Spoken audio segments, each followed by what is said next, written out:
everyone, and welcome to the Good Times Hour. All right, Paul, take it away. Ladies and gentlemen, boys and girls around the world, please welcome to the tee our next special guest. He's the beveled edge blaster and master of the spin who delivers wins like he moves pies, faster in avoiding disaster than any other pizza expert alive. With virtually zero fanfare, the lights from his mini trophies casts a glare through every season, and this might be the reason for his perpetual thousand-yard stare at things out of sight and to the right. He's the happy-go-lucky Gilmore with a lighthearted demeanor, the 6'4" and 2 tons of fun and more.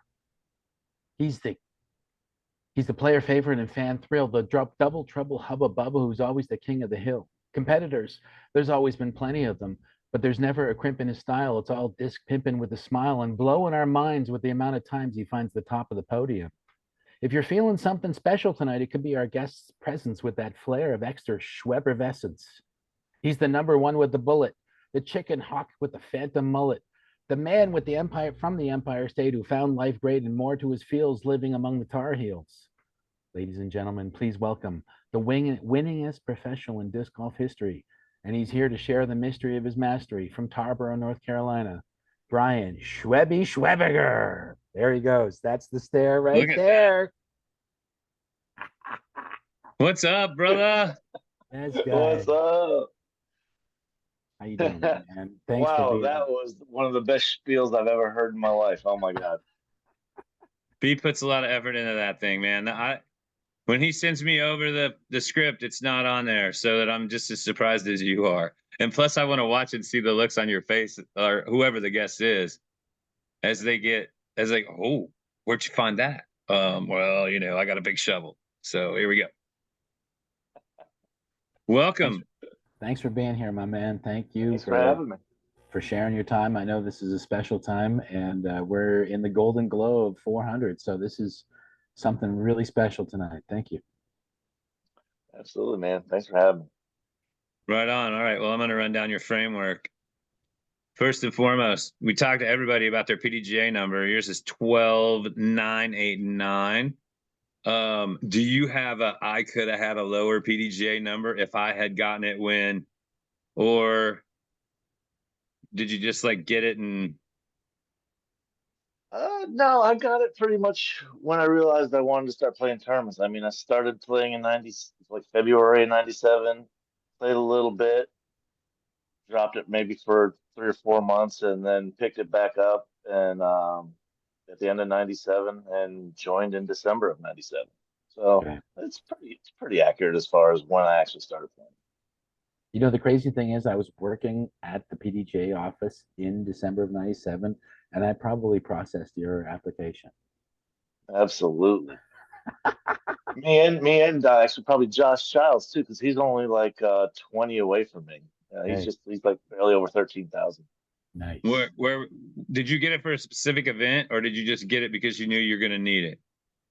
I was gonna play. I know I was gonna play an event in January or February of '98. I played So my you just first. knew it in. You didn't like sign up as you were playing another event or anything like that. It's always interesting to hear people's story because a lot of people have gone. So many, like a high percentage.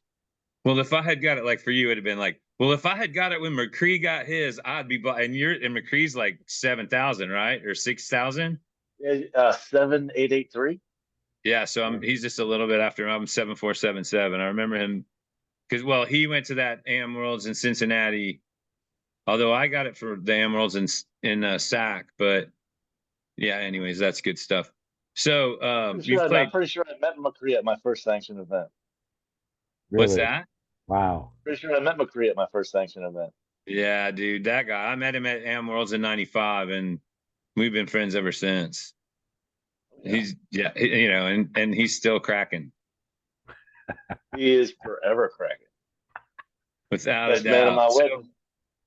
So you've played 859 events, and guess what, folks? He's got 400 wins, which is Brian ballparked it at 47%, but it's 46.5. So that's still pretty damn good.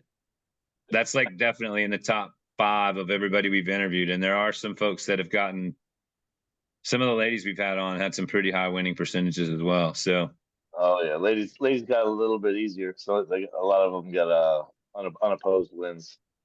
Now, Yeah, it's we're going it's to get into this later, but I just have to say now, just at the top of the hour, just so everybody knows where I stand.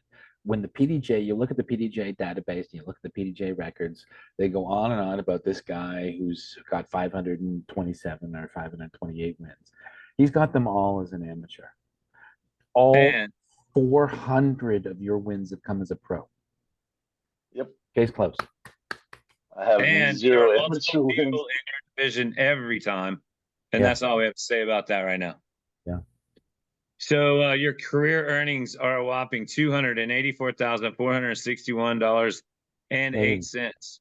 More now, probably after that 400. Well, yeah, that's a good point. That is a very good point. Your low global master series rank is #2 for pro men 50 to 54. You're 4 points away from Johnny McRae. And should you're be not passing him on have this another next good episode. times guest, the other champ, and Jay Redding. So that's pretty illustrious and pretty elite company there. And then Yeah, I don't know if you saw it, but Johnny just got his trophy for winning the Global Master Series last year. It's Oh, a pretty cool trophy. oh, okay. If you really? go on his Instagram, he posted it earlier today. I think it's a pretty cool trophy. Nice. I want to check that out for sure. I honestly, if we were to compare your facial hair color to his facial hair color, he looks like in the 60 to 64 category. Oh, that's what I'm saying. Let's continue. All right then. I ain't got much gray. Yeah, he's still got a little bit of growth up there too. Yeah, you're doing good. Not too bad. Not too bad for an old fart. So one of the most important awards you've ever won, I'm sure, is the 2002 Bob West Memorial Sportsmanship Award. And why don't you talk a little bit about that? Yeah, I always tell folks that's by far, but it's my greatest achievement in disc golf. I pride myself in carrying myself as a professional all the time and always trying to be about the good vibes when I'm playing. And the fact that I only been playing disc golf for like 5 years at that point, and I must have been doing something really right because my peers voted me to be awarded that, and that means a lot to me. Now, have you seen, so whatever garnished you the award, garnished you the attention at that time in 2002, in the 22 years since playing on tour, have you exemplified that Bob West Memorial spirit? I would say absolutely. I mean, I'm all about having fun, man. If I'm not having fun, I'm not playing. I've told people before that I've started tournaments, and sometimes I'm just not feeling it and not having fun, and I will literally drop out of the event because if I'm not having fun, I don't want to be out there playing. I don't want to bring anybody else down with any kind of bad vibe or anything. It's it, be out there just to be competing is I want to be competing, but if I'm not having fun, it's not worth it for me to be out there. It's usually Wait, because I'm getting burned out. 'Cause, I mean, I play so many tournaments. It's usually just a case of burnout. okay.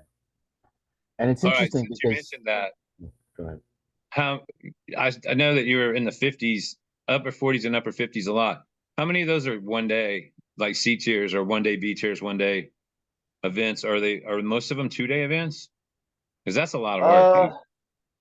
I mean, a lot of the one, not many one round events. Um, I don't know, probably I want to say less than 15 of them are one round events. I'm not a big Okay. fan of the flex start. I'm not a big fan of the flex start events. Okay. It's not fair Yeah. to be counting those because you can get to choose who you play with. I mean, I'm not saying anybody's cheating or anything, but you should be playing with people in your own division. And I think 2 rounds minimum are what should be calculating for wins as far as PDJ records go. Totally. That's fair. That's fair. I never really thought about it like that, but that makes total sense. I mean, I can, Yeah, and I because can someone see. could pick an early tea time and it's not raining, and then it's raining in the afternoon, and that's going to be completely different. You could just look at the weather and just, hey, I'm going to go play in the morning when it's nice weather, and And everybody else that wants to try and play in the afternoon, they could be getting screwed. Now, one of the things I looked at the stats, I tried to like follow the metrics and all, and I think it was for around your 300th win, people were doing the breakdown. Some of our disc golf advanced nerds out there were breaking down the numbers and were saying, okay, so you've got this amount of A tier wins, this amount of B tier wins, this amount of C tier wins, and the overwhelming majority is your B tier. You finish first in B tiers more often than anything else. Maybe C tier more than A tiers, but in terms of your overall, you probably play more 2-day B tier events, or you probably won more 2-day B tier events in your career than anything else, right? Oh yeah, definitely. Yeah. I mean, and man, back in the day, I mean, like probably 10, 12 years ago, I was playing 4 round C tier events that had 5, 6 thousand rounded, that thousand rated. Wow. I mean, to win a C tier in North Carolina, you had to put in the time and the work Well, that, because you were playing against high quality players for 4 rounds. and that's And one thing that rounds everybody over should two know. days. Yeah, all these players today, they're getting so lucky they only have to play 1 round a day and say, "Oh my God, I couldn't handle playing 2 rounds in one day. Oh my God, that's all I ever do." Most of my terms, I'm playing 2 rounds Yeah, one day, it's and if I'm lucky, it's just 1 round on Sunday, so I can get home earlier. well. I think honestly, I think that the 4 round model is too much because I mean I think back to all the years I played um and toured and did what I mean I can think about so many different places I've been and that was all I did that weekend. You know, I can't say I've been, you know, let's say for instance Minneapolis. I've been to Minneapolis probably 10, 12 times over the years and I bet you maybe 3 or 4 of those times I did something besides play golf, you know, Hmm. because like maybe like the year of the worlds obviously went to got one of my but Quito took me to the Royals Twins game at the Metrodome and the AC was broke and the Royals couldn't beat God. anybody but the Twins. But you know I was talking shit that day. But things like that, like then I've done a gig up there a couple times and been up there for a week, and then that was when I really got to really dig into the city a lot of the time because you know, back in those days we were playing, you know, 36 holes a day twice and you know, you just weren't getting much in other than that. Yeah. Yeah, Okay, it's so let Minneapolis is a nice town, though. It's a Minneapolis great is a town. nice The town. Twin Cities are awesome. Let's start with okay, so we know that your first official PDJ tournament started in 1998, and you say that you started playing in 1997. When did let's start the origin story. When did frisbee enter your life? Were you always kind of aware of the frisbee, or was there a certain time that you became aware of the flying disc? I've always been aware of frisbees. I mean, I'd thrown them on occasion in the first 23 years of my life before I started playing disc golf. Not much, but I mean, I'm always been a sports fan, so just to be able to do anything athletic was always cool to be able to pick up and learn. That So you were a baseball player, weren't you? I played a little. I played like 6, 7 years of baseball growing up, but then I got into tennis. I played Division I tennis in college. Oh, okay. Is Yeah, that seeing that a lot of people might not know that about you. Division I tennis? That's huge. It's by far my favorite sport. Disc golf's not even close. Wow. Now was that Dude, I remember that time when you and Hammock played at Renaissance. Remember that? During what Oh was it? yeah. During the doubles, Flash. disc landing doubles. Oh yeah, yeah, yeah, yeah. oh come I on, remember tell us getting the called off the story. carpet by Beef in his I don't even know if office. I had my. I don't even know if I had my rackets. I had might have been No, using somebody you else's borrowed them from racket. Beef, I think. I think you got them from Yeah, yeah. like Alan Beaver Yeah. handed them off to you They guys, were and they were some trash rackets, and the tension on them was like a springboard, so it was so hard to control the ball. there was trash talking. Oh, absolutely. I mean, That Brad was one Hemis of involved. You know, there's trash talk. But okay, that so was definitely one of my highlights. One of playing my the all-time six. favorite fun times, and you know, I'm like, because man, think about playing 4 rounds at USDGC and all the prep, that you had to do for that. And then like with me, I was prepping the course back then. So, and then go, let's stick around and let's play doubles on Wednesday. Like, I mean, how, how insane were we? I mean, like end of the season, just played the toughest event of the whole year. And we're going to go play Rennie Gold, as well in 3 But days. back then, it really wasn't the end of the season. Well, it wasn't the end of the season, but it was like probably the last big ass whooping of the season was USDGC. Yeah. Oh, yeah. I get it. I mean, most of the big dogs are there, but I mean, then back then, all the big dogs went back to their region, and they still kept Oh, on playing because. well, we went to the Grange too. I remember. I mean, I do remember several events back in the day that like it carried on a little longer. That was a good time though. Yeah, Okay, so absolutely. you're a college tennis player, but how do you get into disc golf? What's the spark? What gets you? Oh, What oh, jumps I the mean, transmission? I didn't ever finish college because I ran out of money, and I hated college. I hate school. Just not my thing. I hate reading, so it's just they started requiring me to read after the second year of college. They said, "Yeah, you're gonna have to start reading some of this stuff because we're not gonna teach it to you in the class." So now I said, "Oh well, I guess I'm done."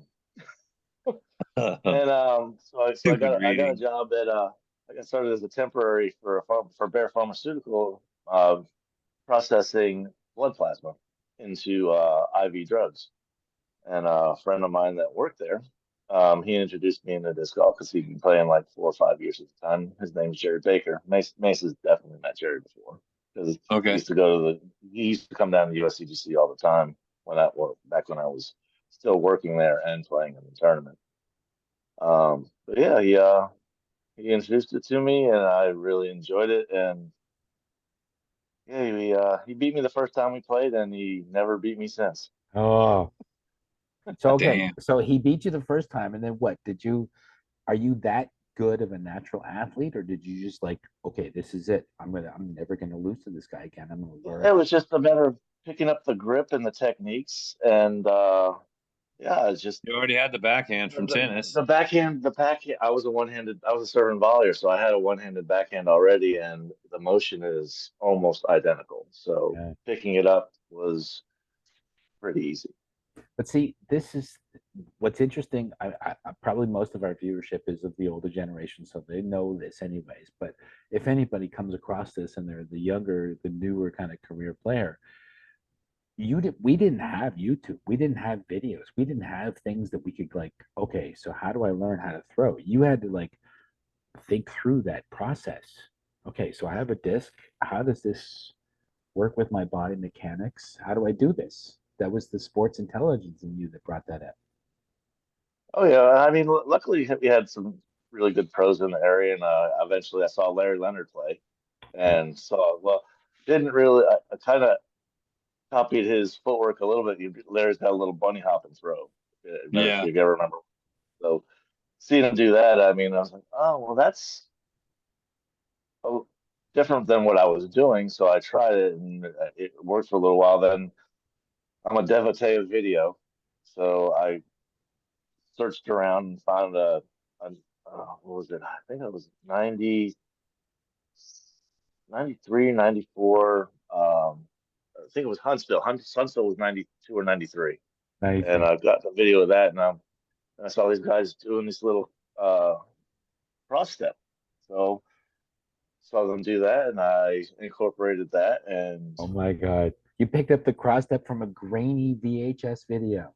hey, all you gotta do is That's all just we had back then. You remember? yeah. And yeah, then saw a magazine that had Ken Climo in it, and it showed his grip, and it feels like, oh, he uses all of his finger. He's the one index finger up top and the pinky on the bottom, and he stacked the rest of them on his pinky. And I said, oh, there we go, a fan grip. There's the fan grip, and That I was was it. using. I don't know. I don't even remember I think I was throwing originally with my finger out Okay. on the rim like you would normally throw a frisbee, and I was like, oh, all the fingers are under, so after I looked at that, I went to Burlington, North Carolina, where they have two courses on the same property, and I played 11 rounds in one day learning that grip. What?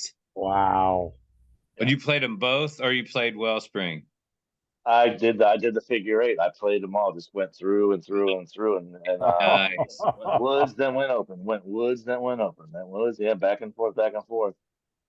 And I think I went 8 rounds before I stopped and went and got something to eat, and then I came back and played 3 more rounds, and Were you and that was solo the day. that day? You were solo in That that? day I wouldn't have put anybody on playing 11 rounds in one day. I just happened to be 11 rounds. I just kept playing and playing and playing, and then I counted it up. There you go. That's how to get it the hard way. That is the process. You got to put in the work, right? Like you don't get to 400 wins just by being the lightning flashes of revelation. You have to put in all that work. You did that. Absolutely. Okay, so before we get into your AM career, what took you from being this, okay, so I've looked at the magazines, I've copied Ken Climo's grip, to wanting to play your first tournament? What brought you to the awareness of the first disc golf tournament? I love to compete. Okay. I played sports my whole life, and if I'm going to be doing this, well, I want to play tournaments. I want to see how I rank up against everybody else in my area. So I did that. I joined the PDGA and played my first event at Valley Springs in Durham, North Carolina, Okay. and I finished fifth. And I went straight into advanced. I didn't play lower. I went right into advanced and finished fifth. So yeah, there you go. Okay, so let's just jump into your AM career then, Mace. It's a long So, one. yeah. So this amp career, it was huge. All right, y'all, get ready. I mean, this is going to take a minute. Okay, maybe 45 seconds. Schwebby's PDGA career started in 98. He played 7 MA1s. His best finish was third. He played 4 MPO events, cast twice near the end of the year, and never played another AM event short AM career and resumes reasons for moving up. Why was it? It was just because you already tasted the money, and you were ready to go, right? Well, yeah, and actually, my second tournament was the Pro Crosstown. Okay. I mean, back then the Dogwood Crosstown Classic I drew was everybody. it was one of the biggest A tiers, well, Super Tour back then. It was one of the biggest events in the country. Yeah. It drew everybody. I mean, anybody that was probably from this side of the Mississippi, they were traveling to this event if they wanted to play a big event. Hey, Yeah, yeah. Then I just played like 5 more amateur events after that, and I went to Am Worlds. Back then, I didn't have AM points to qualify from the previous year, so I just wrote in a letter to the PDGA saying, "Yeah, I'd really be interested in playing the Am Worlds this year." And they sent back, "Oh, here's your invite." Wow. So where was it in '98? it was in Appleton, Wisconsin, That's and Oh, right. yeah, nice. that's where I met. Yeah, that's where I met Terry Miller, John V, met Barry Schultz for the first time. Um, yeah, that was awesome. We had a crew too. We had 27 guys from North Carolina go to that AM Worlds, and North other Carolina's than a Wisconsin, hotbed. I think we had more players there than any other state represented. Wow. North Carolina's always been a hotbed, for disc golf. Obviously, they've hosted the Worlds so many times. They've had world champions. Many divisions come out of there. If you want to learn how to play golf, if you're in an area like that, moving up to the big pro field, that's the way to learn, because there's even the M field you're going to learn, but still the pro field is where it's at. So when I'm looking at the dates, you play your first ever PDJ event March 21st. The next weekend is the Pro Dogwood Crosstown Classic, and you play that.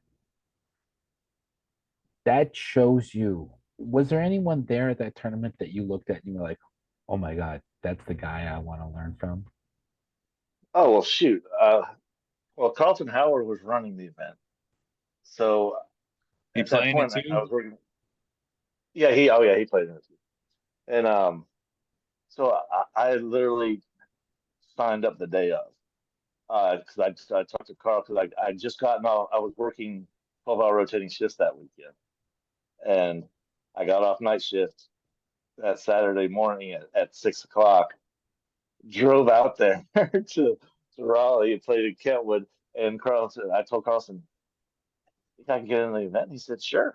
And he put me on his card the first round. So I played with Carlton and Ron Russell, and I don't remember who the fourth was. Oh, But I watched Carlton and Ron absolutely shred Kentwood Park. But I mean, that's where the first course I had ever played, and to watch them shoot, I think Ron shot 15 and Carl shot 14 under, which I mean is it's a good round for at Kentwood, but I mean you can still shoot 18 down at Kentwood if you're on. If you're But yeah, slaying. I think I shot 5 or 6 under, and I was happy with it because I mean, shoot, it's my second tournament ever, and I have no idea who these guys are. I mean, I had an idea who Carlton was a little bit, but I didn't know who Ron Russell was. Hey, listen, I want to butt in real quick. This is gonna break me up a little bit, but Chris Sprague just tuned in. I just want Oh to say I yeah, love dude. you, Chris. Absolutely, brother. Man, I am so sorry, brother. He lost his son, man. Yeah, I have no words for that, man. we all love you, Chris. yeah. Love you, brother. It's, man. Mm. Sorry about that, but I didn't want to pass that opportunity up. No, much needed. Needs to be heard. All right. Well, let's transition to other things then, and let's talk about the Century Club. We've already talked about this.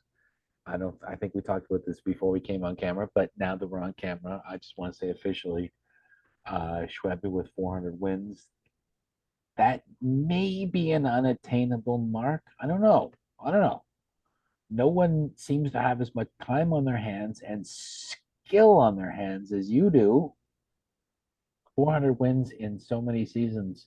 So, just to go back here a little bit, as I said, more than half your wins has come as in B tiers, with more of your wins in MPO than MPM or MP40. Mhm. Side Yep. note, let me ask you. I've asked some of our other previous guests here, but I come from a bit of an older PDGA database. And so for me, above 40 is master, above 50 is grandmaster, then we get the senior grandmaster, yada, yada. What do you prefer? Do you prefer the numbers or the names? Uh, I think the numbers are better for people that don't know what you're talking about. Okay. But you That personally, would right now you're in your grandmaster years. Would you be a 50 plus? Would you rather be a grandmaster? um, I think I'd just rather keep it as a number Okay. Age ain't nothing because but a I mean number. I like to. I mean, in layman's terms, I like to keep it like golf almost. I mean, Masters age in golf is really 50.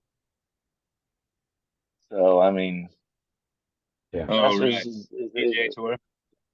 yeah, on regular traditional golf. I mean, Masters age is 50. I Yeah. mean, you gotta. And if I had had my way earlier, I mean, I would probably petition to make Masters age 50 instead of 40. Even though I think Right. now that I'm looking more at it and realizing how much more we put our bodies through than traditional golf does. Yeah, the differences in 40 to 50 as far as your physical health, it's a huge difference. Yeah. It's a monster difference. It really is. Yeah, Well, I'd have to agree with that. But you know, and I think there's also I think an argument could be made that there's going to be a time soon where everybody almost, and it almost is there now to some degree. And I'm not going to say there's nobody that's going to change this, but 30 to 40, those guys have a tough time competing with the guys that are in their 20s. You know what I'm saying? And there's a lot of guys that are great golfers in that age range that could be an incredibly competitive division of its own. Hmm. I know that a lot of them would never agree to it and they just scoff at the idea. But I've thrown it out in a couple of different discussions. And I I mean, if you think about the guys that fall in that 30 to 40 age range, just think about the field you could have there too. And you're still going to have a killer open field because you're making room. I don't know.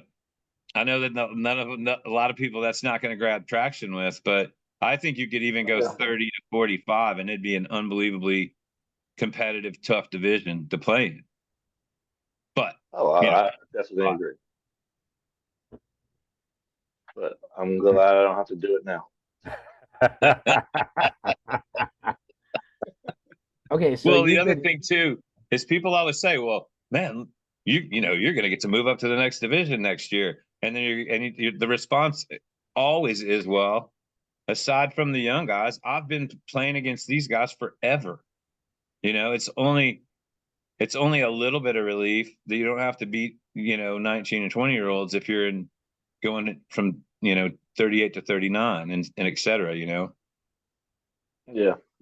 I'm definitely, now that I'm at hit 400, I'm considering playing a couple more open tournaments just because I don't have that goal right in front of me anymore to be looking at. I don't know, just to test and see, put some pressure on these young kids that are still up and coming, but they're not rated as high as I am. Well, the immaturity of youth, they need to be knocked down a couple pegs, and you're just the guy to knock them down. So I know that you've been interviewed before about the number of wins. You and Elaine have always been in select company when talking about the Century Clubs. And you had been asked, how long would you plan on continue playing? And you said, if I had to predict the question to you was, if you had to predict how many wins will you end up with, you say over 400, I hope. I plan on playing until my arm falls off. How's your arm doing? My arm, I'm not gonna lie. Playing the team. I played the sanctioned event this past Friday for the 400. Then played the Virginia Team Invitational match play event at Hawk Hollow. It's one of my favorite courses on the planet, and that course beat me up a little bit. I mean, it was muddy the prior week, and it's on a cow farm, so some parts of the terrain was tore up, and I take my cart wherever I go. So I had to pick up my cart a few times, and my left arm is feeling a little beat up from having to pick it up and carry it a little bit. But yeah, other than that, I still feel fine. I stretch religiously, man. That's key. I mean, 10 to 15 minutes before every time I play, I am stretching my arms. Yeah, and a little bit of the rest of me, but mostly keeping my arm in proper stretched health. And as you know, I mean, as we all know, all of us are of that age range. You get injured at this age, it takes a lot longer to come back. And It for does. you to be playing at such an elite level, you can't be affording to lose that kind of time. Ice baths too. Ice baths. There you go. Okay, so another thing that you had said was long-term goals, the Hall of Fame. We have interviewed many of the Hall of Fame directors and assistant executive director as well as the executive director. If I can say right now, I would agitate to say you should be on the next immediate ballot. That's all I'm saying. Well, I think I've been on the ballot for the past 3 years. Well, So then we I should mean, immediately vote you in. yeah, I mean, Levon and Steve Wisecup, they hit me up like 4 years ago and asked for my disc golf resume, and I gave it to them. And yeah, they said, just be patient. And that's all I said. I mean, it's my only Dude, goal that I really have left in my career. I don't think that it's a matter of if, it's a matter of when on that one. I'll believe it when they ask me. Okay. Well, we're going to work on that. But in between 400 wins, you look back over all of the wins you've had. You've had multiple win events. Obviously, you're the king of the hill, as I mentioned. You've had great success taking Ron Russell's bonus sponsorship money in Jacksonville. Which is your favorite tournament that you've won? Of the multiple event titles that you've already had, which is your favorite to go back and continue to repeat as champion? Um, the ones that I've won multiple times, or just Oh, okay, once. just any. Yeah. I mean, I mean, I'm pretty proud of the tournament I won last year. I won Ledgestone in MP40 when I was 50 years old. Wow. Nice. That was a monster MP40 field. Huge. I Okay. mean, a lot of the top MP40 players were there, and I took them all down by like 4 or 5 strokes. Yeah, that was by far probably top 3 wins of all time, and just big to me because I was considerably older than most of the guys. Jay Redding was right there in the top 3 or 4 as well, which was huge too. And we were both so proud of ourselves. Wow. Yeah. Nice. Okay, before we send it to the pro career, I just have a couple final questions about your career so far. The amount of years you've been playing. We said you've been playing 27 years on the pro tour, but when you look at the numbers, starting especially in 2002, you've had between 2002 and 2023, you played 22 seasons, of which only 5 years you had less than 30 events. And in that span of 22 seasons, you averaged 37 pro events. That's a lot Damn, of dude, that's miles. a That's a lot. lot of work. How do you keep doing it year after year? Because he's got the support of Ashley. That's how come. Absolutely. I mean, that I wouldn't be able to do this without her. Um, Absolutely. I mean, I have health insurance. I was probably the only person we were out on tour full time in the RV. I was probably the only person out on tour who was fully covered health insurance wise. Wow. She One of, I, we one of the we main weren't married yet, but her job had a significant other clause for health insurance, and I was on it. So I mean, luckily I didn't ever need it, but yeah, I mean, so weight off the of brain when you're mind. out on the Peace road. of mind for sure. Huge. Yeah. But yeah. All right, on to the pro career. Your first big showing at a big event, that drew folks from everywhere was the 99 Bowling Green. You took 8th out of 77. Is that fresh in your mind at all? You remember much about that? Um, I know I think I was going to go to it anyway, but the main reason I was there, it was a USDGC qualifier, and I blew my chance at the one at the crosstown. Okay. Did you Yeah, totally. qualify in 8th spot then? In a spot, I did qualify. I qualified in Bowling Green, and one of the round, I put you know Lover's Lane, right? Yeah. It's pretty much a grassy, sparsely placed trees, but the wind plays a factor out there. I shot even par with 18 pars. That's not the bogey free you want ever. No, it's not. I mean, of course, that you want to shoot 10 to 12 under on. And but I mean, it was windy. I mean, it was blowing 20 to 30 You out must there, but I had 18 pars. you must have slayed the other 3 then. Well, I guess everybody played it too, though. So Yeah, yeah. I've only Yeah. been Yeah, I there mean, like maybe 3 or 4 times, but it seems like it's always been windy when I was there. I mean, obviously yeah, it it's must be that time of the year and everything, but that wind April. howls over there. It's always windy. Yeah, So no, bowling, especially at that time in the early, like late March, early April, it feels like the world is freshening itself and it's bringing its windy vengeance upon Kariakis and all the other parks in Bowling Green. And it's like, Hobson Grove. why do we have to throw frisbees on this weekend? Dang it. I can remember thinking that a bunch of times in the spring, of course, or Oklahoma. So your first big win was the South Carolina Championship. You beat 17 golfers, or you were first out of 17. So 350 for the win, and you beat your old hero Larry Leonard by a stroke. Do you remember this event? I'm pretty sure it was at Earlwood. Okay. Oh yeah, that's right. We talked about that earlier. Yeah, I'm pretty sure that was at Earlwood. So this And is then you went. you're like basically 2 years in 2 seasons into your official PDJ career, you get your first win. And over some of Well, like my first win was at Zebulon, and the inaugural Zebulon Chains in '99. But then I didn't have any wins in 2000. And then in 2001, I had 2 wins. That's before I went on tour in 2002. Okay.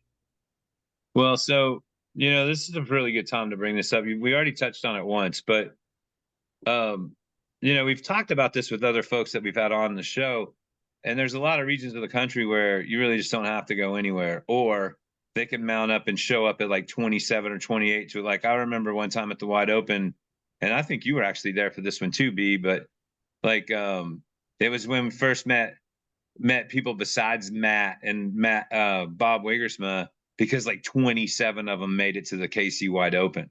And they were, and like, I remember you talking about that just a little bit ago about going to Am Worlds, and there was 27 folks from, was it from Raleigh or from the Carolinas? It was from the Carolinas. From North Carolina, yes. Yeah, and so a lot of people, if you haven't been out and traveled and you haven't been there, or if you haven't really been a statistician and really dissected a bunch of results, North Carolina, South Carolina is a region of the country where, I mean, you just really don't have to go anywhere more than 3 or 4 hours in a lot of different directions. And you can cherry pick events up and down the coast right there. And you're going to be fighting it out with a whole lot of really good golfers, and not necessarily names that everybody knows or recognizes. And, and so like, besides the 11 rounds at Cedar Rock and Wellspring, that's got to be one of the things that really made you the tough competitor that you are, is playing amongst all of those tough players that, that whole region started growing when Harold moved out there. I mean, really blowing up with his influence. And, that's, a lot of people might not be aware of that. I mean, that's different pockets like that. Kansas City's one to a lesser degree, the Twin Cities maybe a little more so, and then Central California, Southern California. I mean, you just really didn't have to do any traveling more than state above you or state below you or within the state, Mm-hmm. Yeah, certainly. The first time I ever played the Dogwood Crosstown Classic, I was astounded by the depth of amazing talent. People like I worked in the PDGA office. I'd never heard of these guys. Okay, and you had to come up shooting bullets through these guys. Oh yeah.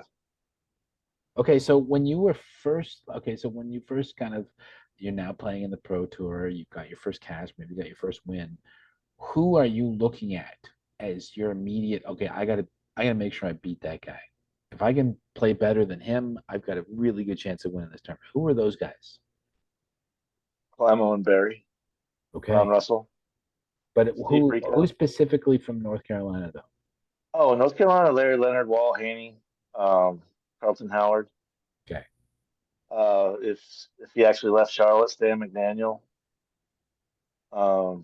That's true. A lot of people don't really think about him being the sniper that he was at times, because he was the mule when it came to building and designing courses. But Stan also, he had 3 Masters World titles.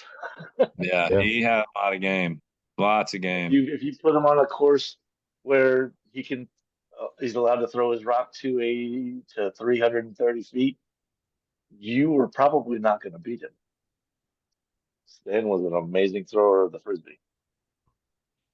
Okay, so let's shift and let's talk about these guys here.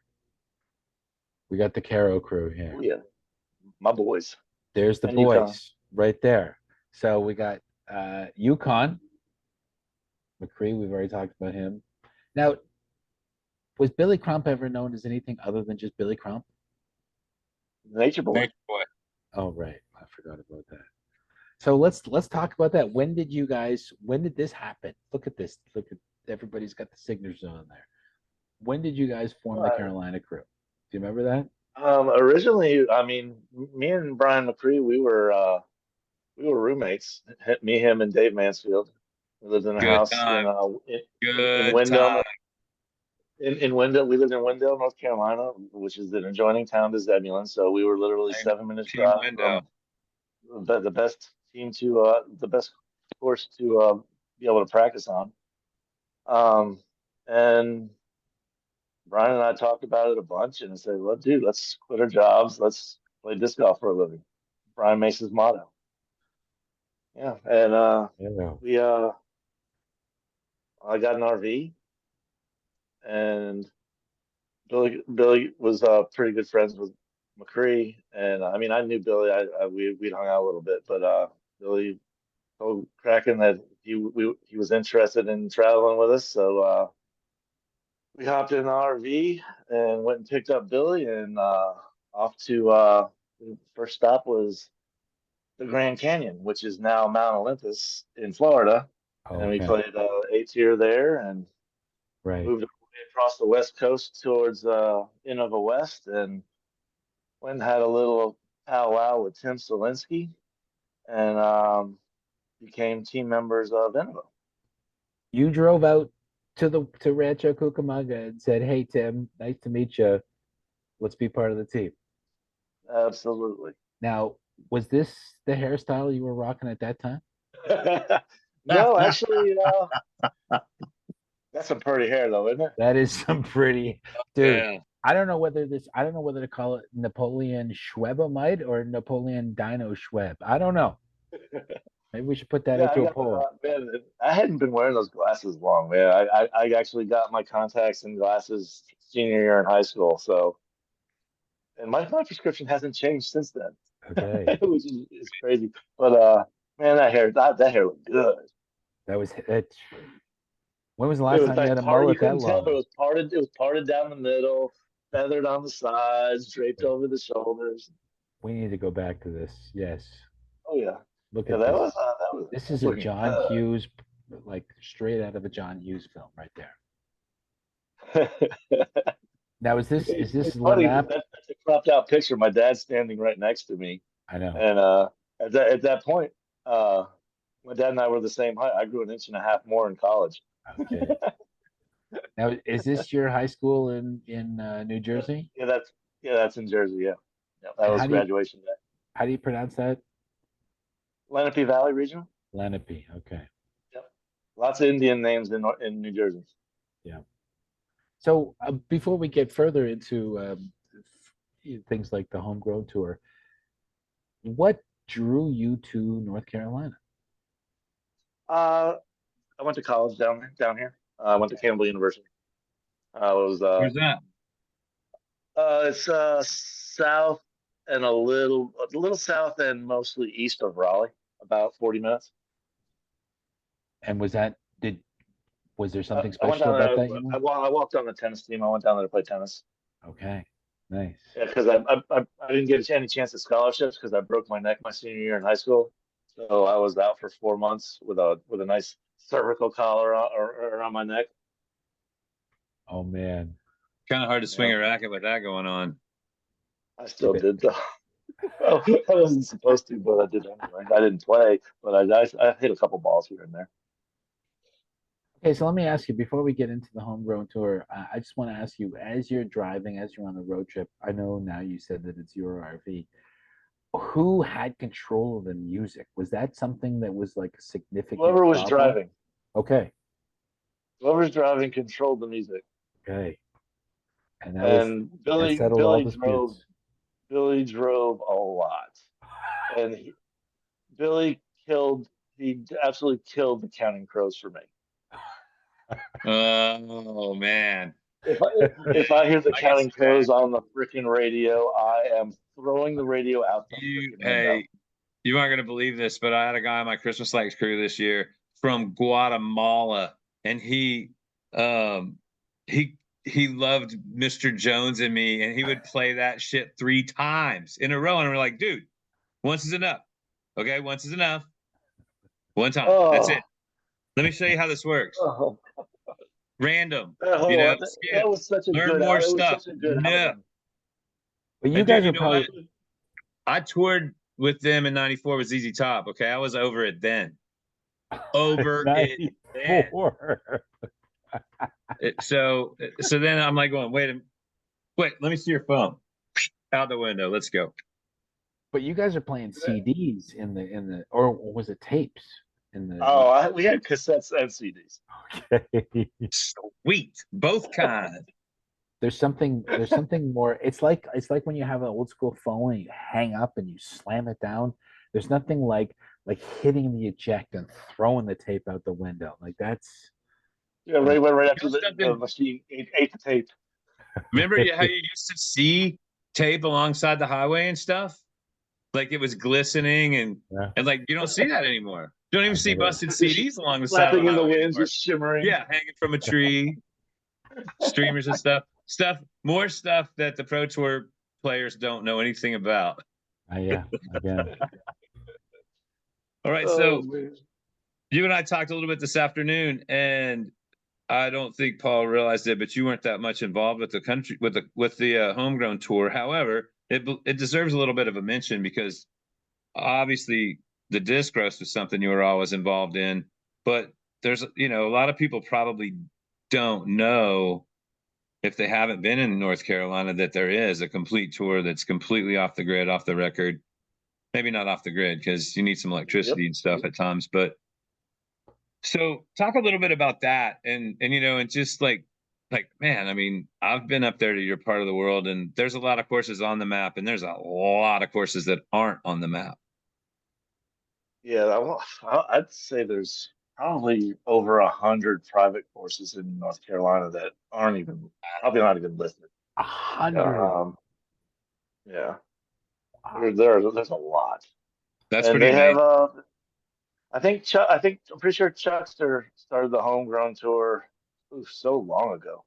Um, yeah, they would play one Saturday a month every month of the year, and it would be the homegrown tour. And I think it was 18 or you had to be 18 or 21 and older to play in it because it's an adult event.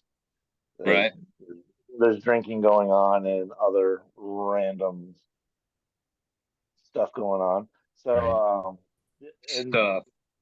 yeah, stuff that I didn't partake in, but that's just what they did. Um, I played a few of them. They were fun. You just had to be prepared for very slow play because every other hole was a bowl hole. Yeah. But I know that in a lot of times an unsanctioned event or an unsanctioned tour can introduce some interesting twist to the whole competitive flair, or introduce maybe more difficult courses. Were there any courses on this homegrown tour that you were like, oh, you got to play this course? I know it's not on the PDJ directory, but if you ever find yourself in North Carolina and you have a friend here, you got to go get yourself hooked up there. Yeah, I mean the country course is definitely a fun enough course, and it has a sanctioned event there now. Chuckster runs it every December. Oh It's wow. the end of the year roast because in October they have the disc roast, which has been going on for over 30 years, and it's definitely it might be the oldest home private course. It's definitely the oldest private course in North Carolina, but it probably ranks up there as one of the oldest private courses in the United States. Wow. It's a sweet But one too. yeah, Out there a it's lot. fun, man. It's old school. You don't need anything more than a Speed 9 disc out there. Hmm. Um, but yeah, it's a lot of fun. And you go out there and you can camp out there if you want to. It's got plenty of room for that. And they always got a bonfire going when there's an event out there. So yeah, it's just a great fun time out there. And I it's know only it. 45 minutes from my house. Oh, well, even better. It was sweet when I've McCree But was living out there. absolutely, yeah. When Mad I Dog was stayed out with there, it Kraken a was couple times out there. That was awesome. yeah, man. Barry lived out there with them too, Right. wow. I and was. Stokely too when he first started coming back. Ah, Oh, He really? lived out, he, I yeah, didn't stay with when Stokely Stokely, but I first stayed started there with coming, Barry and Kraken. oh yeah, when Stokely first started coming back, he stayed with me for a week or two. Then he found out that Barry was staying with Kraken out at the country course. He said, "Oh my God, I got to go there now." And he hung out there for a while, refining, getting his game back. And look at where Stokely is now, dude. He is just doing it out on tour now. yeah. He's just spreading the word of disc golf. It's amazing what he's doing. It Definitely. really is amazing what he's doing, and honestly, and I have to say, I said this many times before, but a lot of times when I'm doing the research, especially on the older guests, Stokely's already done the interview, and so I listen to his podcast, his interview for the more material. He's brazed and blazed a lot of trails out there. So Mhm. thank you. Thanks, Scott. So Right on. let's throw it to we're going to look at 2 years in specific. We've got a lot of things we want to talk to you about your specific career events, but when you turn 40 and when you turn 50, and those are now 50 is recent, but let's take it back to 2013. That was a big year for you. 2013, I think you played 61 events, which I believe set the record at that time. It did. 49 MPO, and then you played 12. At that time, they were called Masters. All of them you cashed. I did a quick little average, and you averaged 141.89 per MPO event and 64.50 per MPM event. However, your biggest MPM win was the Tim Selinsky U.S. Masters. That was at Burlington, North Carolina, too, right? Yeah, it was in Burlington. Yep. So He's doing I some know math over there. You see that you Burl? right. He's You've he's got already he's checking numbers. you've already talked about Tim and the kind of central importance of Tim already, but how amazing, how important, how incredible was that to win that event there at that time? It was huge. Yeah, it was the first time I'd ever won an event and beat Climo at the same time. I Right. beat Kenny several other times before that, but I'd never won that tournament to do it. Um, but yeah, I mean, all the best of the best in in the 40 and up division, they were there, and it was cool to take them all down and get my name on that trophy with Tim's name on it is an amazing thing. Now you cashed nicely at that, of course, Yeah, two but grand. more importantly, you wrote your name into history because I mean, unfortunately, the world lost Tim. We all mourn that. We do. What's been done in his name has been important and propelled the sport forward afterwards. And you were one of the few people that can say you have your name on that award. That's as big as the Bob West, as far as I'm concerned. Yeah, I mean, it's up there. It's in the top five. Absolutely. Yep. It's definitely a high honor, but attaching your name with Zelensky for sure.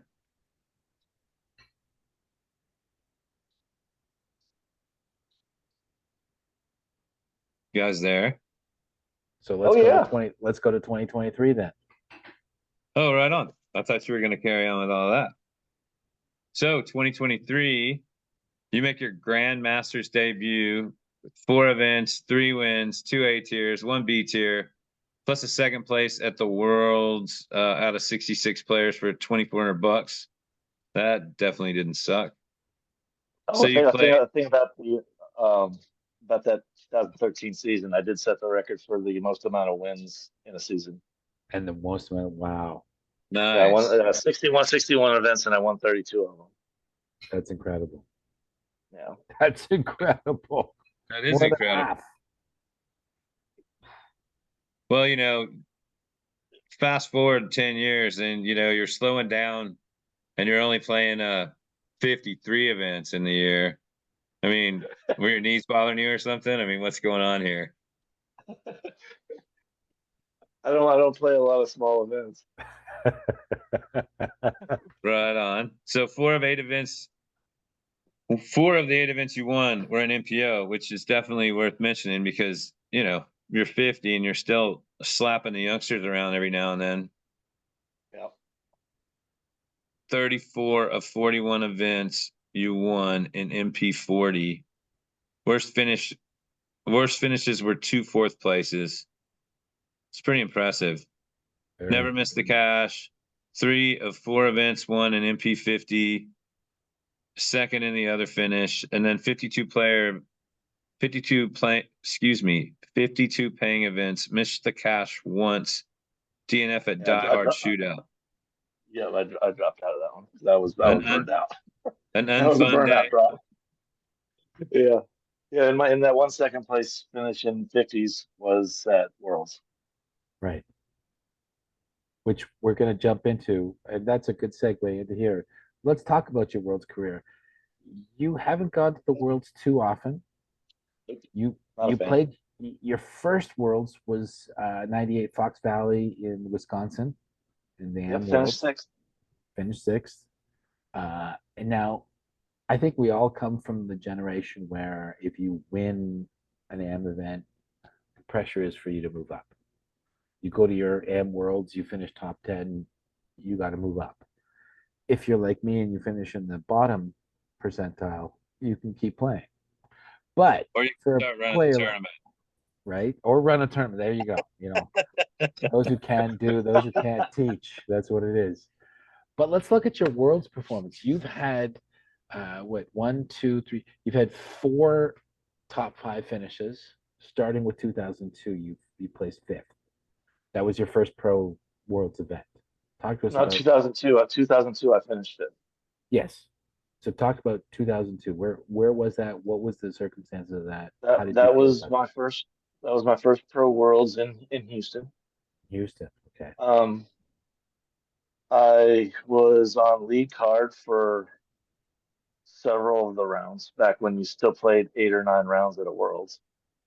Um, I think at that point I don't know. I was like the fourth or fifth highest rated player in the world at that point. I was around 1026 at that time.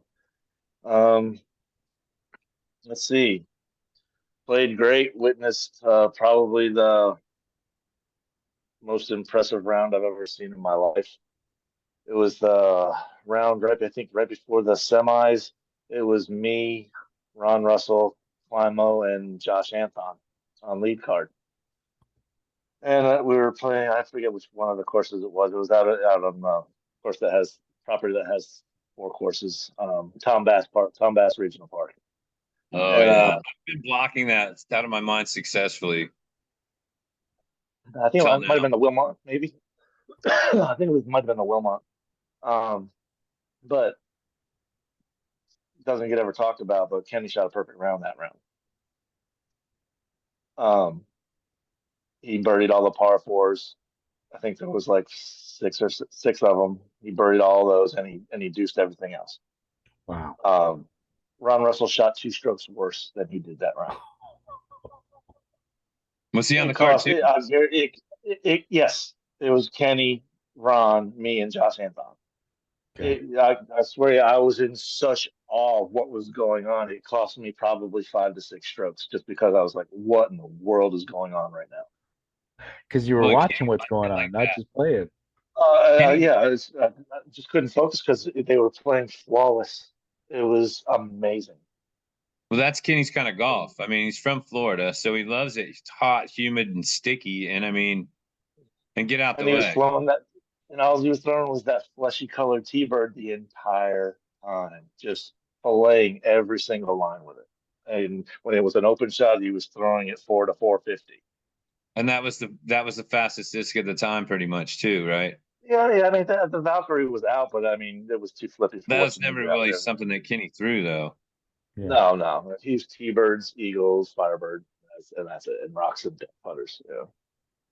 But yeah, It's pretty that amazing. round never gets talked about because they don't have ratings for it. Okay. That's Yeah. this is a great point because Really? wow. Yeah, I there's have no to admit, ratings on that round. I didn't. I know. I mean, I was there, and maybe it was just because, like, that's certainly one of the more miserable.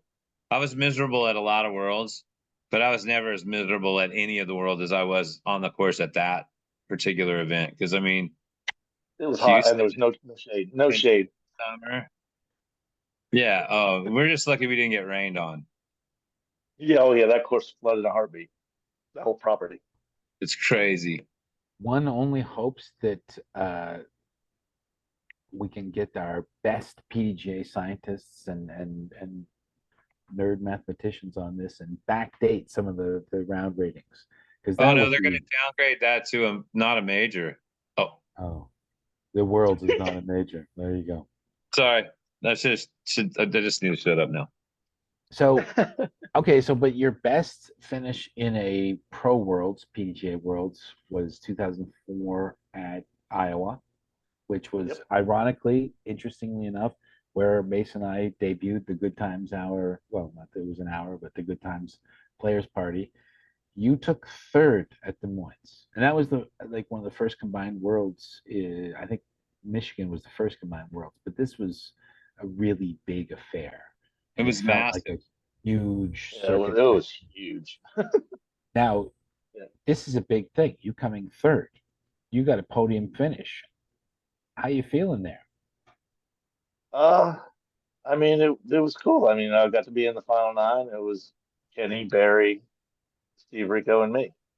Steve and I were tied going into the final nine.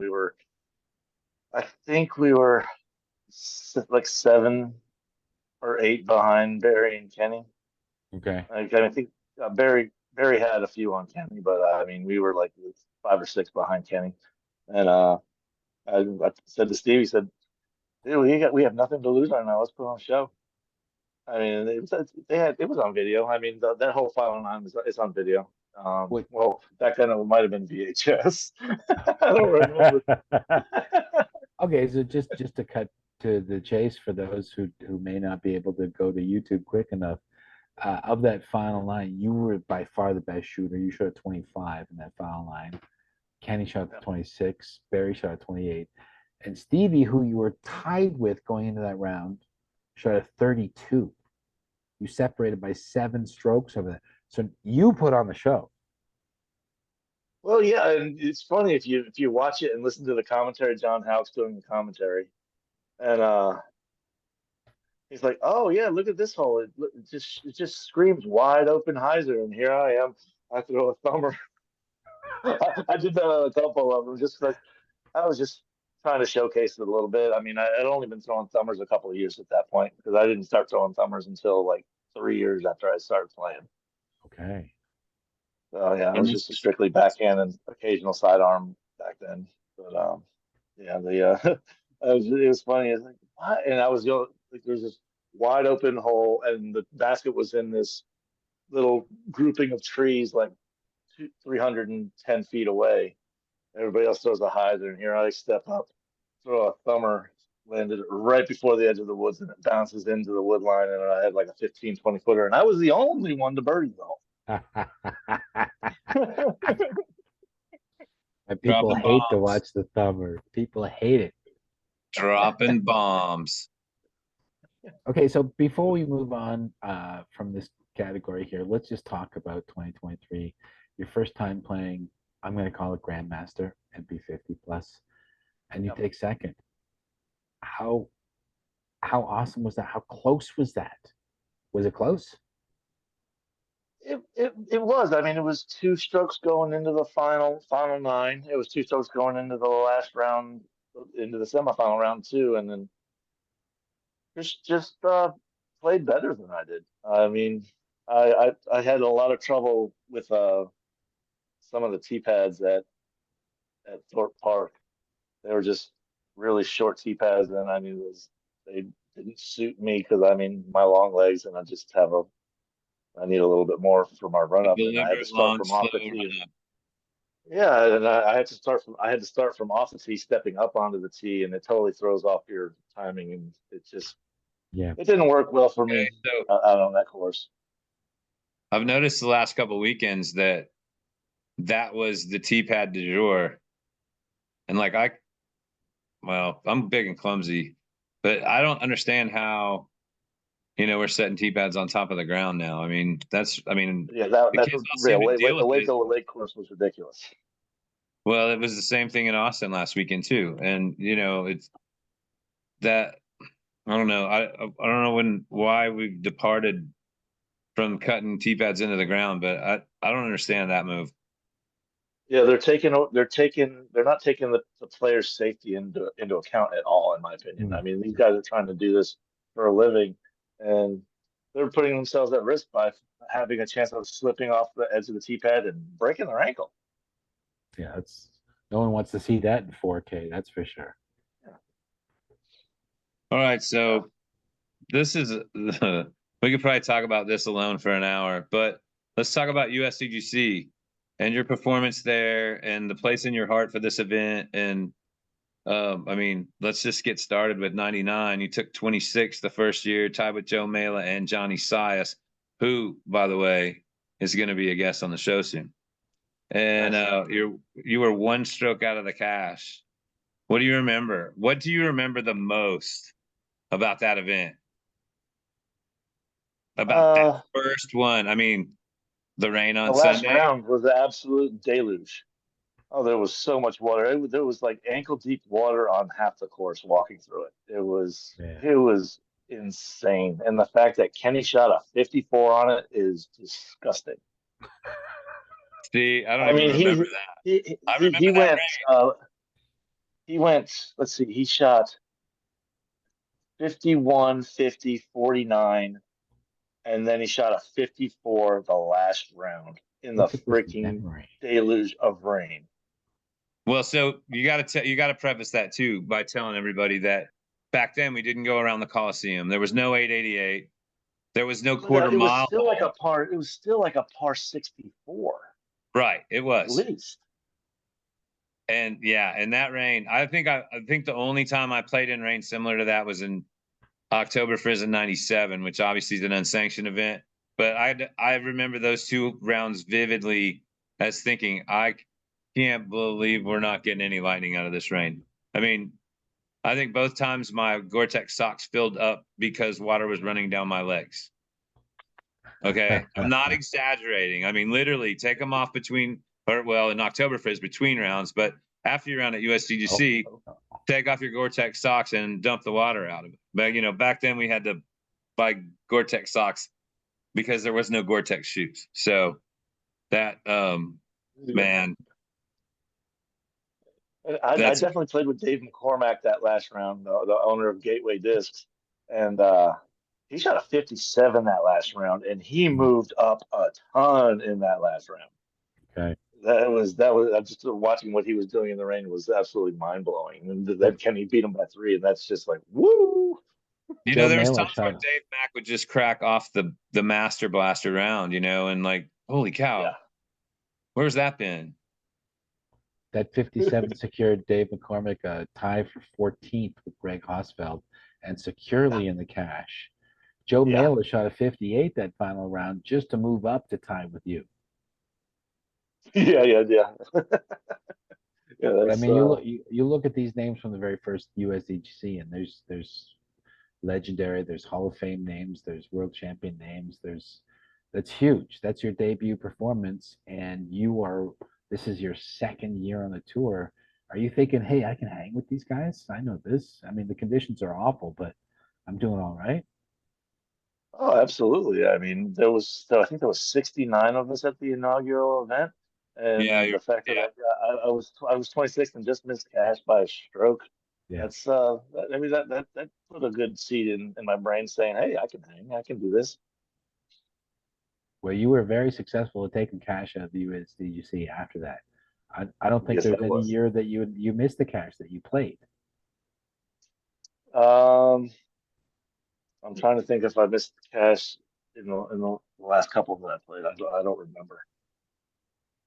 We'll leave that Mm, for the maybe 18 posterity. and 19 up in the 40s, but still, I mean, that I think event's already I think I still cash. it's I don't that know. event's known for paying pretty deep. So, but still, I mean, like even so, 17 and 18, or excuse me, 18 and 19, you took 44th and 47th, and you beat a lot of younger players. Mhm. Like Well, I that mean, I lot had with a capital really T. compare. Yeah, I mean, most people can't compare to the amount of experience I have out there. I know what I have to do. It's just a matter of if I can execute the shots that I know I can throw. Okay, well, so a lot of people might not know this, especially if they haven't been there. I happen to have been there as many times as you have, and Mhm. I also know that you haven't missed a year. Like you're one of the few people like myself that hasn't missed a year yet. And so talk about that. I mean, talk about why in 11 you were there, and and also when you broke your hand in 15 you were there, 17 you were there. I mean, you've always been there, whether you made it or not. What is it? What is it about that event for the people that haven't been there ever? Why do you keep going back? And I mean, like you're there from the first tee most of the time. You know, you're especially the first tee on TV, but there isn't much that goes on at that place that you're not around for, especially now that you're not playing most of the time in it. So talk about that a little bit. It's the most amazing disc golf event to witness. I mean, I haven't been to Europe to witness what's going on for the European Open at the Beast and all that. It looks amazing, and Right. I'm sure it's mind blowing too. But knowing that I've been to every single one and just seeing what it has to offer, and it just keeps getting better and better and better. I just want to be a part of it, one way or another. It, I mean, in 2011, when it was the performance edition, I caddied for a good friend of mine, and he finished top 10. I think he finished eighth, which was cool. In 2015, when I couldn't play, I was qualified, but I couldn't play because I broke this bone in my hand from falling at U.S. Masters and broke my fall and broke the bone in my hand, so I was out for 8 weeks. But I still did commentary with Terry Miller, on course commentary, live with him during the event he asked me to do. I said, okay, cool. And it was that was something different. Um, 2017, I think, was the first year that I didn't play because I didn't qualify on Monday because I didn't play any other qualifying events, and I tried to qualify on Monday and I missed it by a couple of strokes. But still gonna be there. Do something. I've caddied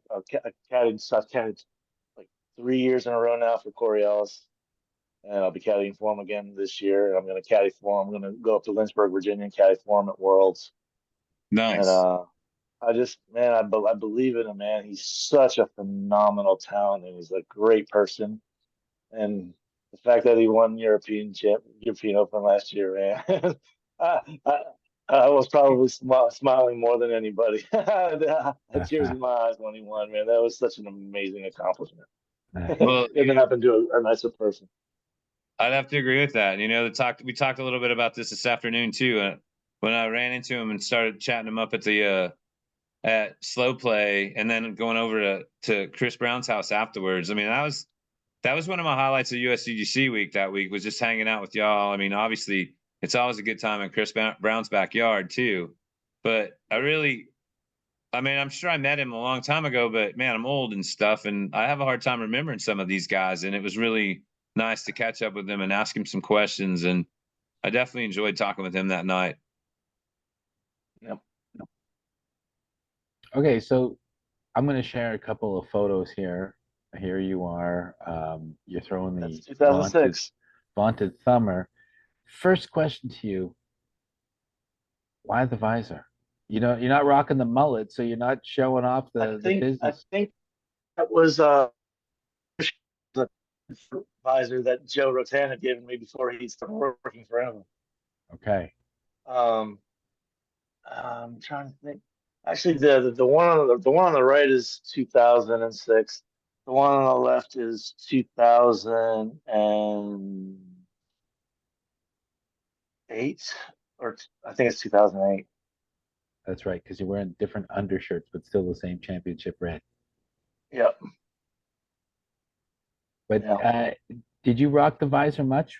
I seen other Oh yeah, folks. I still have some visors. Okay. Um, some of them are just so old and tattered. I try not to wear them. I want to make the end of the logos pop a little bit better, so I'm starting to stick with some newer hats. Well, it's funny Yeah, the trends and it of was not hats. making, it was not really doing visors anymore. That's right. They don't. It's hard to find a good visor these days. You know. Mm-hmm. Yep. So hopefully you've got a couple of your still in somewhat pristine condition to brace Oh breakout. yeah, I got some on stash. All right. Yeah, Let's. might have to see about a new red collared shirt for you too. Yeah, we might have to do that. So let's look at your playoff record, Mace. Oh, right on. So 30. Wow, dude. I didn't know this. I didn't make it to this page. I've been pretty distracted the last couple of days, but you've been in 30 playoffs and you've got a 20-10 record. That, talk about that a little bit. I mean, how do you come out I on actually thought top? it Two was out more of than that. Okay. This is older research. I just have to say I don't know when certain things lodge on the internet, so this is just what I I've thought got. it was like in the 37 or 38 playoffs. Okay. So what's the record now? Yeah, I want to say I've won like 25 of them. Okay. Yeah. Still I pretty good. just 25-12. you know the one thing about playoffs, I learned it from Larry Leonard because he was the first playoff I was ever in. And the first thing Larry did when we walked up to the first tee for the playoff, he says, "All right, you want to split the cash and we'll just play for the trophy?" And I said, "Absolutely." And I have offered that every single other playoff that I've ever been in. Guess how many people turned me down? 5. 0. Just two, Oh, Just and 2. they both lost. And they both lost. Interesting. You care to reveal who those 2 were? Um, the one was what was his name? Grant Hodges. He used to live in the Chapel Hill area, but I think he's back out in Colorado now. And his main reasoning was he wanted to be able to tell his kid that he beat me in a playoff. That was his main reasoning. Well, you still The could. other guy, I mean, that doesn't make yeah, sense. oh yeah. But the other one was just it was only like three years ago, and it was actually a three-way playoff. And the one guy said no. One guy said no. I want to play it out. And the other guy didn't have a chance to say no. And after the first playoff hole that we pushed, the guy was thinking about, damn, why didn't I just split it? He knew he made a mistake. Yeah, he's like, what was I thinking? And yeah, it was fun. But yeah, you live and you learn.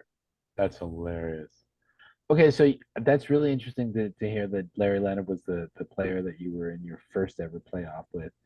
Other than him, and I know a lot of your initial rivals and a lot of the people that you initially targeted as people that you need to beat in order to like get to the top of the food chain were all local North Carolina people. Other than that, I know that Michael Johansson, you've said that he was your biggest rival before you turned 40. Probably the person that you competed the most against was Barry Schultz. Does anyone else make the list of top rivals for you? Uh, Or if I can add to this, someone yeah. you love to beat.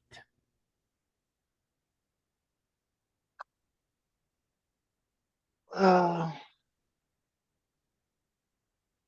well, I mean, I love beating all the better players. If they're rated higher than me, that means that they're supposed to be winning.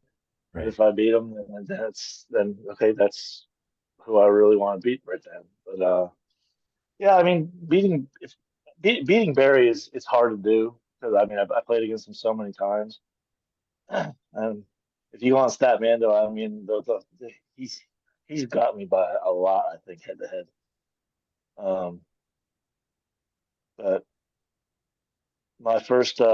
my second A-tier win ever was in a playoff against Barry in Wisconsin, Oh, and I took him down nice. Token at Creek? at Token Creek. Yeah, at the time was my favorite course on the planet because I mean that place was just immaculate. It's just Oh, so man. manicured, so beautiful. When they had U.S. Women's there a couple years ago, I got so many good flashbacks watching that broadcast because I'd forgotten a lot of those holes. But there's so many holes out there that I just love. And that place, I mean, God, that place is, I'm sure it's still beautiful. And they have Well, I nine mean, more holes out there now. It's 27 holes now. no Wow. way. Nice. That's great. Yeah. Yeah, that place is amazing, without a doubt. Without a doubt. Yeah. So I heard you say when you got your horseshoe and your 400th win, you specifically said my second favorite course in the world. So what's your favorite course in the world? Unity Farm, Cuts Place. I haven't been there yet. It's Maybe I literally it's can get 45 into this minutes from summer. here. 45 minutes from my house, man. It's awesome. When he has that place cut and trimmed up proper, man, it's amazing. It is absolutely a destination to play. Private course on he's got 100 acres of land and it's just man, he has I think all the tee pads are AstroTurf tee pads, and they are like 10 by 16. Holy They're cow. huge tee pads. You have any place you want to throw from, you can throw on these tees. They're awesome. That's bigger than Cut most off the a tee apartments pad in that- Toronto. so that Yeah, doesn't the tee surprise me. pads are the most important part of any course. Sure. If you can't make the tee pads right, how are you supposed to perform on the course that you're about to play? Well, and you were That's talking why I think what's going on with the Disc Golf Pro Tour right now, with what they're doing with these tees the last 2 weekends, is a shame. It's a Right. shame. How you expect these players to perform at their best if they don't have the best teeing area to throw from? it's Yeah, no, pretty, I agree with that 100%. I mean, it's that kind of thing needs to be addressed months in advance too, so the ground has an opportunity to heal. And it's not a corner you can cut. I mean, it's never. I mean, one of the few times I've ever gotten mad at Harold, and let me rephrase it. There were several times that I got mad at Harold because he would come out, a week and a half before the tournament and go, okay, we're going to put in a new tee here. But, next thing you know, he's cutting a hole and he's putting brand new concrete in the ground. And there's no chance of that healing. I mean, it's just not going to happen. And if it rains at all, it's going to be way worse than you think. And so I've always had a problem with that. That really bothers me when people do that Yeah, kind of what thing. was it? 2018 or 19, they put turf over the tee pads for the beach hole, and three out of the four players on my card slipped on that turf trying to throw that hole. I immediately called JP up and said, JP, something's got to be done about this tee. Three out of the four guys on my card just slipped on it. I mean, that's absolutely unacceptable. I think it was because of the reason that was done was because of an unusual amount of water coming from the lake, like that. And the water made those tees even slicker. Yeah. Oh, yeah. I'm not denying that. I mean, I'm definitely not denying that. But I remember that was a real problem spot then, just getting that dry because the water. If I recall that correctly, the water was right to the top of the lake. It was. And moving, and we were getting rain that year. But you're not going to slip on that concrete even if it's wet. Yeah. Oh, I understand, and especially not Carolina concrete, because everybody knows about the dragging the turf across the top, and like I've wore out a pair of shoes. You buy a pair. I advise you not to ever buy a pair of Merrells before your trip to USDGC because they're not going to last. If there's any concrete out there, you're going to come home. You're going to come home with slick shoes that are ready to get on a roof and hang Christmas lights.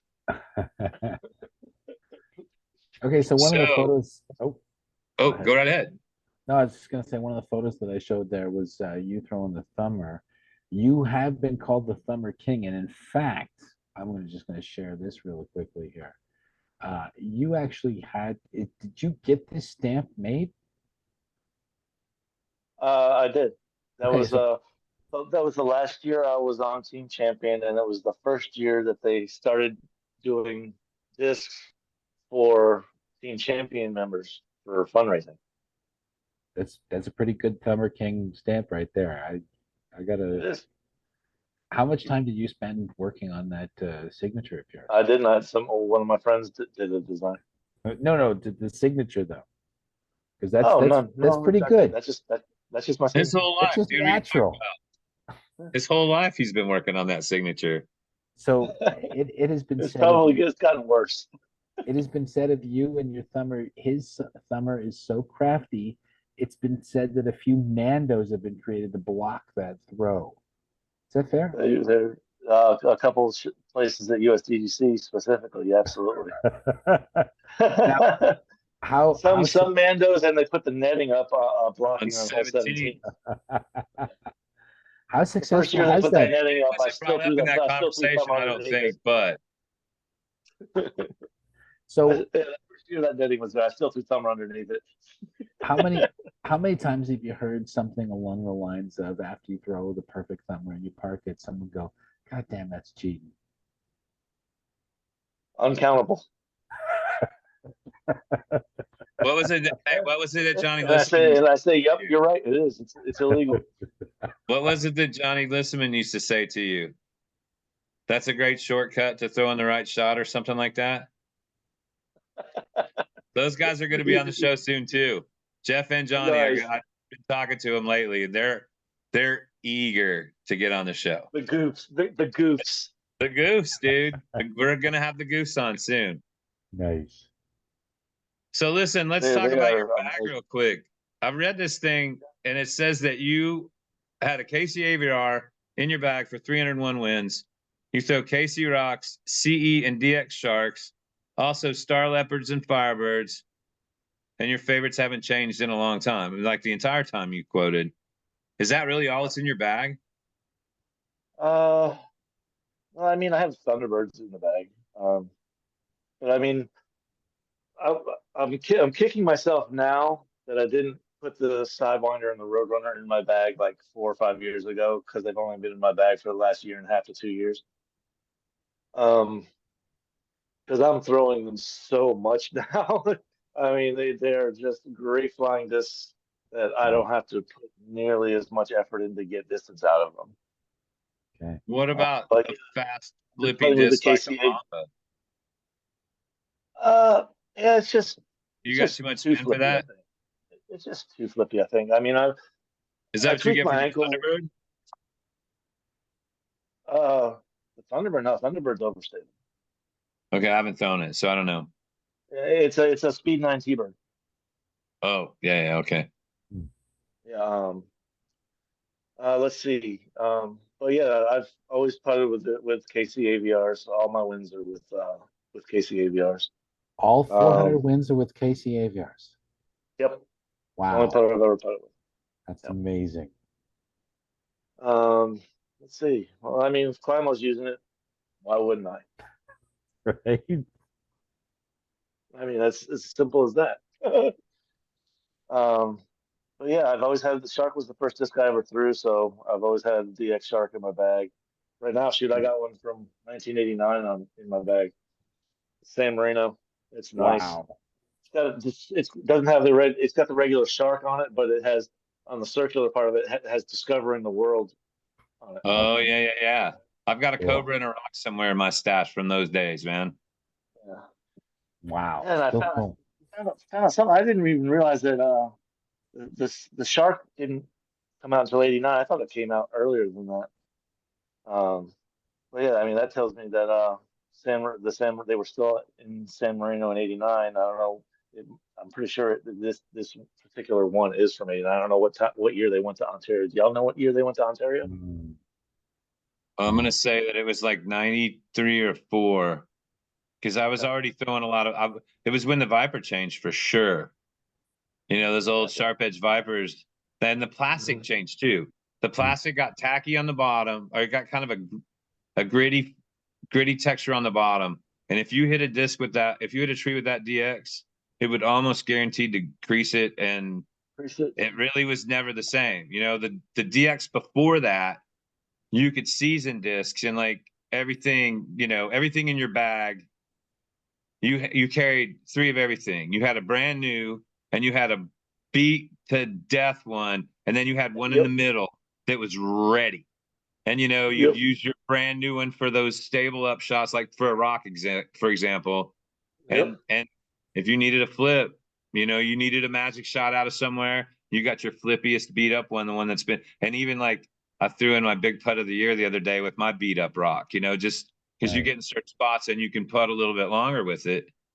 But everything in your bag, the Vipers, the Whippets, the Rocks, the Cobra was one exception that I usually only had 2. I had a beat one and a brand new one, because the middle of the road, that was taken care of by my rock.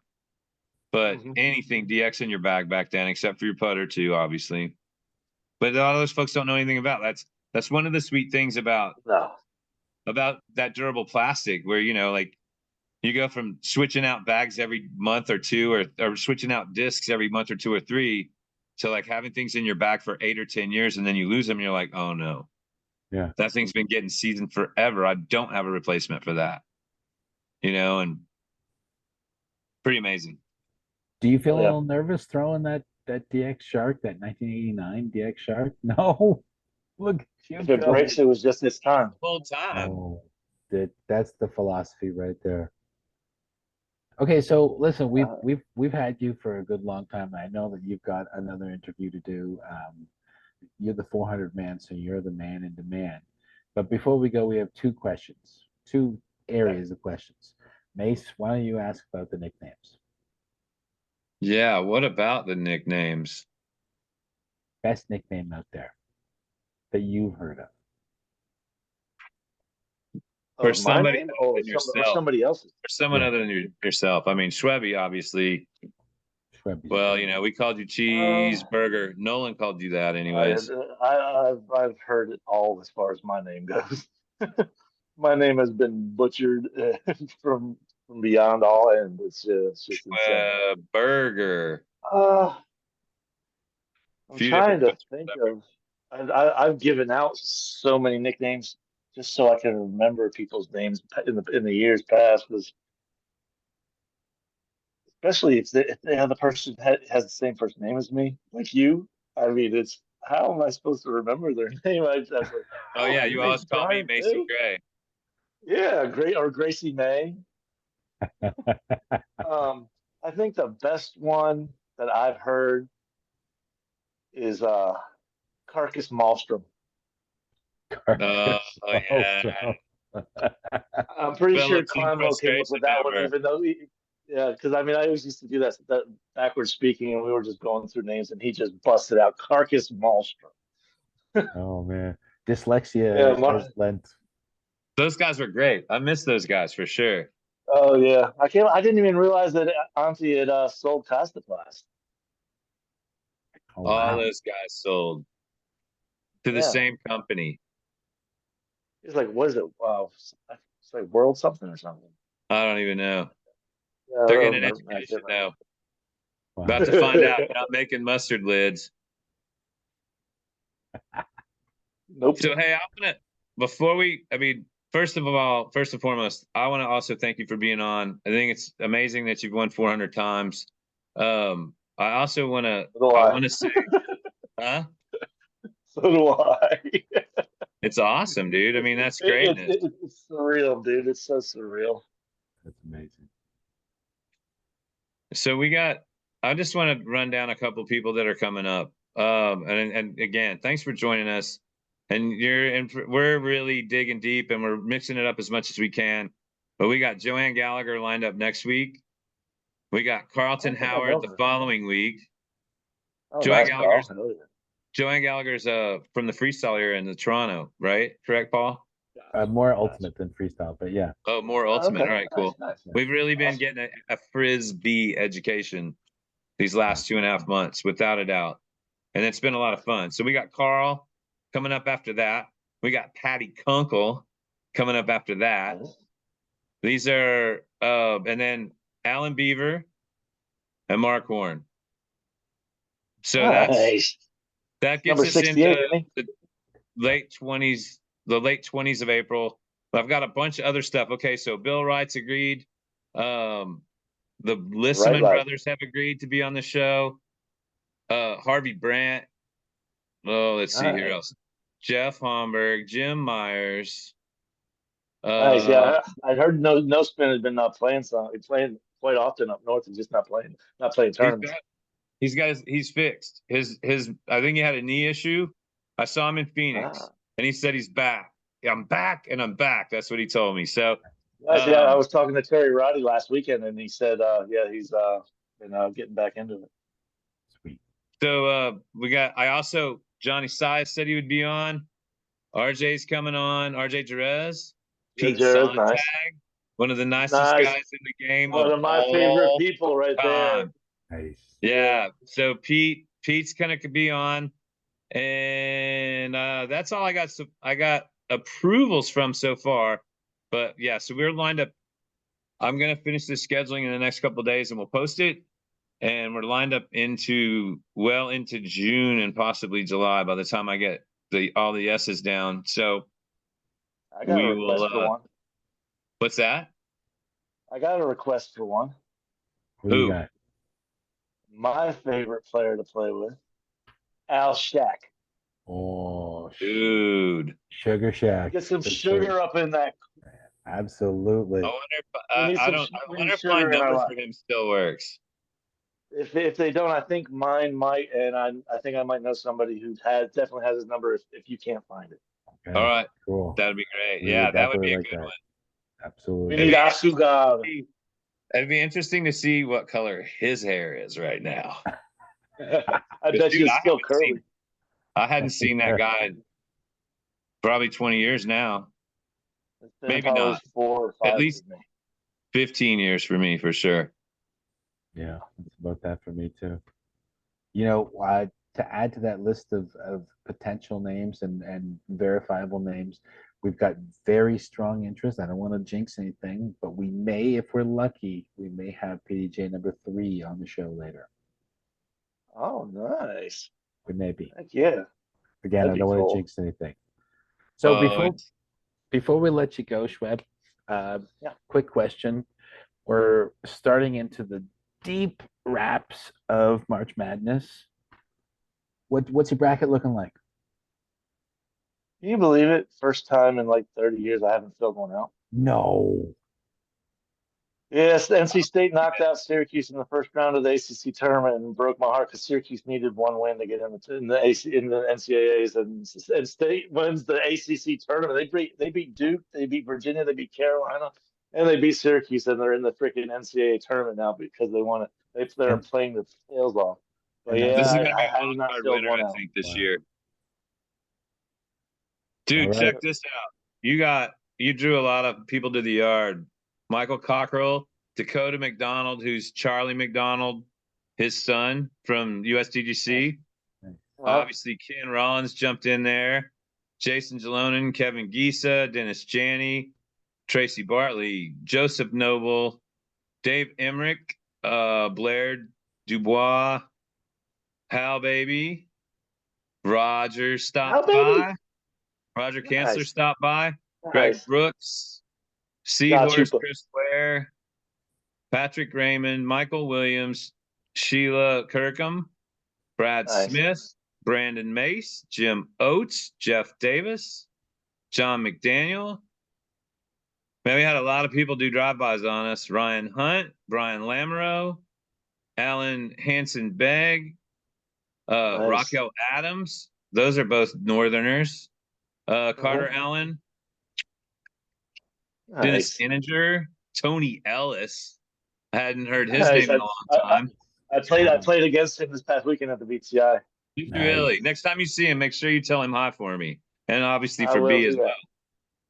that. Aaron Dimpton, Rob Taltzman, Alexander Laughlin, Robbie Parker, Lindsay Merce Lugo, Vinny Oh, nice. Miller, Team Six, Courtney McCoy, David McDonald, Brian White, Craig Getty, Hannah Burton, Michael Speaker, Kenny Brian Gilbert, Chris Hill, Chris Sprague, Greg Oliver. Man, we had a lot of people drive by today.